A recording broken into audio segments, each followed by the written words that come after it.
असेही भेद वाट्याला यावे. आज थोडा उशीरच झाला. सकाळ पाहायला उशिराच अंथरूण सोडले आणि सर्व काही आवरायलाही बराच वेळ लागला. थोडासा थकवा जाणवत होता आणि रात्री तापही अंगामध्ये भरला होता. त्यामुळे मरगळ आल्यासारखं वाटत होतं. घराबाहेर पडताच अण्णाच्या हॉटेलवर आलो आणि एक कप चहा घेतला. थोडं बरं वाटलं मनाला. वर्तमानपत्रामध्ये आज न डोकवताच तसाच चहाचा कप ठेवत अण्णाला पैसे दिले आणि निघालो. तेवढ्यात अण्णाने विचारले, काय झालं सरजी, बरं वाटत नाही का? चेहरा सुकल्यासारखं वाटतं आहे. मी उतरलो. जरासा ताप आला आहे अंगात. गोळी घेतली मेडिकलवरून, बरं वाटेल.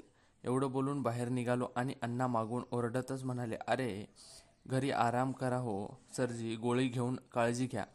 मी फक्त हात दाखवत होकारार्थी मान हलविली आणि बाहेर पडलो. अण्णामुळे परक्या गावामध्ये कोणीतरी आहे आपलं असं मनातच वाटू लागलं. काही का असेना अण्णाने विचारपूस केली यातच समाधान वाटलं.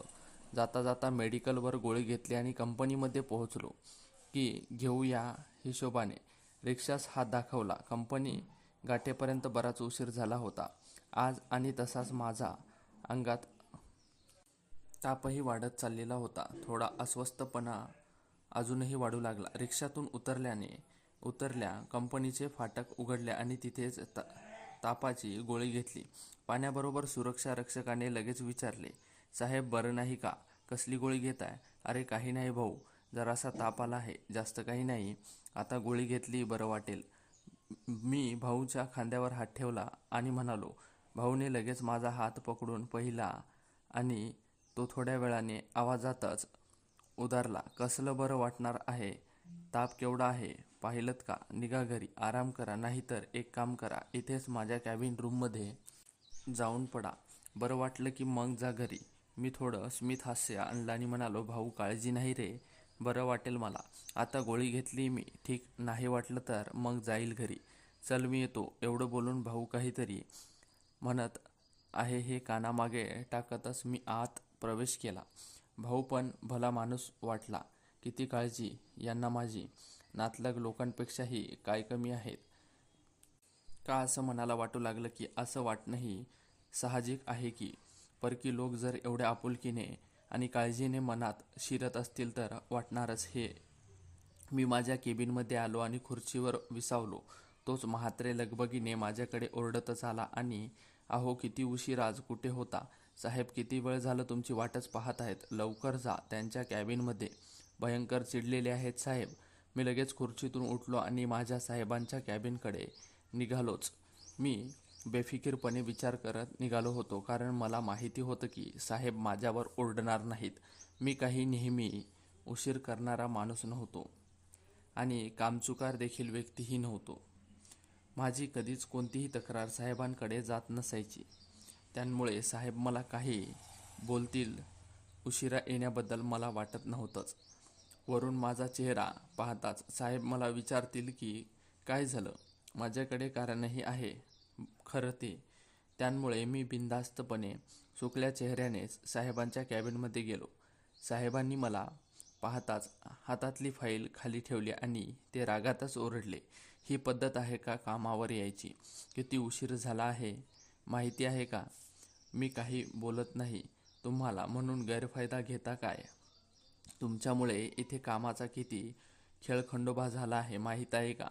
मी काही प्रत्युत्तर देण्याआधीच साहेबांनी कानाला फोन लावला आणि मला काही न बोलण्यासाठी खुणावलं.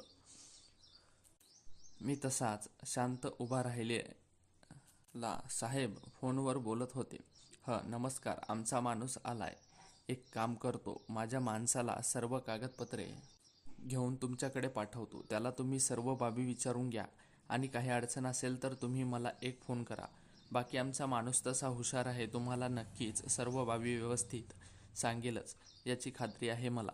चला फोन ठेवतो. असं म्हणत साहेबांनी एक फाईल माझ्याकडे देत सांगितलं, हे पहा, हे आपले जुने ग्राहक आहेत. आपल्या कंपनीच्या नवीन प्रोडक्ट्सबद्दल त्यांना व्यवस्थित समजावून सांग. ते यामध्ये गुंतवणूक करायला तयार झालेच पाहिजेत. ही सर्व गोष्ट तुझ्या हातात आहे. मला जर एका फॅमिली इव्हेंटसाठी बायकोसोबत बाहेर जायचं आहे, त्यामुळे या मीटिंगसाठी मला जाता येणार नाही. ओके, तर तू निघ लगेच आणि मीटिंग कुठे आहे ते बाहेर विश्वासरावला विचारून घे, असं त्यांनी मला सांगितलं आणि जाण्यास सांगितले. मी ठीक असे म्हणत कॅबिन सोडत असतानाच साहेब परत उद्गारले आणि हो, आजच्यासारखा उशीर परत परत नको करू. आपण इथे नोकरीला आहोत, मालक नाही. याचा विसर कधी कोणत्या एम्प्लॉयला पडता कामा नये हे लक्षात ठेवता. चला. हा टोमणा खात मी अजूनच अस्वस्थ होऊन माझ्या कॅबिनकडे वळलो. विश्वासरावला मीटिंग कुठे होणार आहे याचा पत्ता विचारला आणि सर्व मीटिंगसाठी लागणारी लवाजमा सोबत घेत थोडासा माझ्या केबिनमध्ये खुर्चीवर विसावलो. खरं तर मनात विचार दाटू लागले. तापापेक्षा भयंकर मला विचाराने जाणवू लागले. तो अण्णा आणि सुरक्षारक्षक भाऊ, त्यांना माझ्याबद्दल आपुलकी का असावी की त्यांनी मला पाहताच ओळखावे की मी आज आजारी आहे? त्यांना माझा चेहरा कसा वाचता आला असावा? अस्वस्था माणसाचा चेहरा खरं तर वाचण्याइतका व्यक्ती मी स्वतः तर कधीच पाहिला नाही. मग हे सर्व त्या दोन परिचित व्यक्तींना दिसलं तर मग साहेबांना दिसलं असेल तर मग त्यांना कामापुढे किंवा स्वतःच्या खाजगी जीवनापुढे आपल्यासोबत काम करणाऱ्या व्यक्तीबद्दल थोडीही भावना नाही. या धावत्या जगामध्ये भावना आणि आपुलकी यातही भेदभाव असतात हे जाणू लागले. आपलं कर्तव्य हे कर्तव्य असतं, कोणांवर उपकार नाही तर उगीच वाटायला लागलं. इमानदारीने काम करणे म्हणजे काही खूप मोठे कौशल्य नाही असं मनामध्ये धक्के मारत कोणीतरी सांगू लागलं. आपण ज्या कामाचे पैसे घेतो त्यापुढे कसल्याही प्रकारचे खरे अथवा खोटे बहाणे गैर असतात हे खरं वाटू लागलेलं होतं. अशाच प्रकारे आजची ही कथा इथेच समाप्त होते. ही कथा तुम्हाला आवडली असेल तर चॅनेलला नक्की सबस्क्राईब करा. धन्यवाद.